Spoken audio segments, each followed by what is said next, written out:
আজ আমরা এমন কিছু দোয়া সম্পর্কে জানব যা আপনার মনকে শান্ত করবে এবং আপনার জীবনে প্রশান্তি ফিরিয়ে আনবে। চলুন জেনে নিই এমন 5টি গুরুত্বপূর্ণ দোয়া।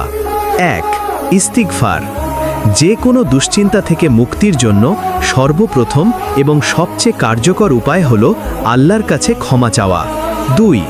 লা হাওলা ওয়ালা কুওয়াতা ইল্লা বিল্লাহ। এটি একটি শক্তিশালী দোয়া যা মানুষকে আল্লাহর ক্ষমতার কাছে নিজেকে সমর্পণ করতে শেখায়। 3. আল্লাহুম্মা ইন্নি আউযুবিকা মিনাল হাম্মি ওয়াল হাজান। এই দোয়াটি বিশেষভাবে দুশ্চিন্তা এবং দুঃখ থেকে মুক্তি পাওয়ার জন্য। 4. লা ইলাহা ইল্লা আন্তা সুবহানাকা ইন্নি কুনতু মিনাজ জলিমিন।